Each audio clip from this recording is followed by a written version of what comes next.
At the end of the book, readers were invited to help study butterfly migrations. They were asked to tag butterflies or search by Dr. Frederick A. Urquhart of the University of Toronto, Canada. E. Bright's mother wrote to Dr. Urquhart, and soon E. Bright was attaching light adhesive tags to the wings of monarchs.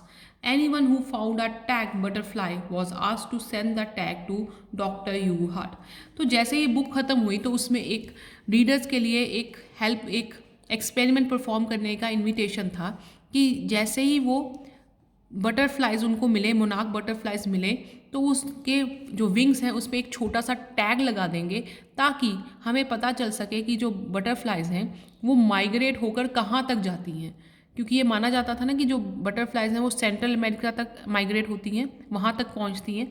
तो उसको देखने के लिए वो tag लगा देते थे और लोगों से बोला जाता था कि अगर आप वो कोई भी बटरफ्लाई कैचर है, अगर उसको वो टैग मिलता है तो वो डॉक्टर ह्यूगो हार्ट को सेंड करे और वो बता सके कि कितने बटरफ्लाइज कहाँ तक माइग्रेट करती हैं, कहाँ तक पहुँचती हैं. और टोरंटो यूनिवर्सिटी के ये साइंटिस्ट थे, रिसर्चर थे, जिनका नाम था Frederick A Hugo heart.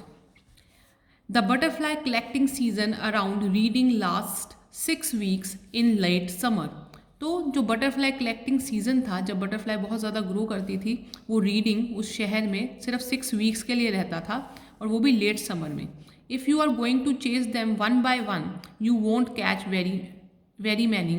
So the next step for E Bright was to raise a flock of butterflies.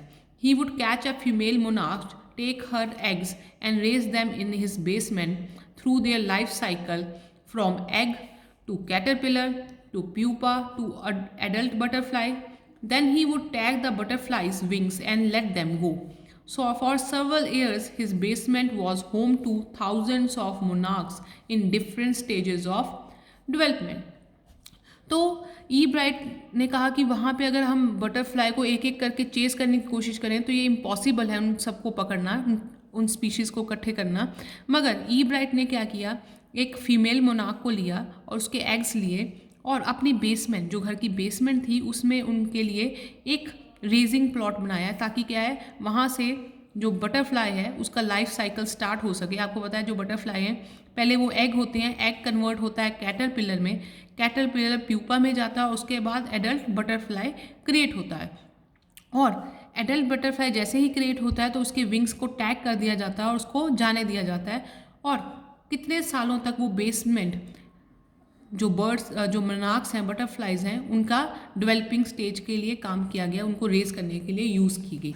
अगर आप देखें यहाँ पे एक चार्ट बना हुआ है, ये 6 वीक्स में इतनी सारी बटरफ्लाइज, काइंड्स ऑफ बटरफ्लाइज वहाँ मिलती हैं और कितनी रिचर्ड ई ब्राइट ने कलेक्ट किया था उसका ये डाटा प्रोवाइड किया गया है. Eventually, I began to lose interest in tagging butterflies. It is tedious and there's not much feedback. E. Bright said, in all the time I did it, he laughed, only 2 butterflies I had tagged were recaptured and they were not more than 75 miles from where I lived. तो वो कहते हैं कि धीरे धीरे मेरा ये interest कम होता गया. ये वर्क बहुत ही ज़्यादा थकावट वाला था, टायरिंग था और ज़्यादा लोगों ने इसमें पार्टिसिपेट भी नहीं किया और मुझे ज़्यादा इन लोगों का फीडबैक भी नहीं आया. मैंने इतनी सारी बटरफ्लाइज पकड़ी थी, सिर्फ इतने सारी बटरफ्लाइज को टैग किया था, सिर्फ उसमें से 2 बटरफ्लाइज का ही टैग मुझे वापस मिला जिन्होंने लोगों ने रिकैप्चर किया था. मगर वो भी मेरे घर से ज़्यादा दूर नहीं था, सिर्फ 75 माइल्स की दूरी पे था.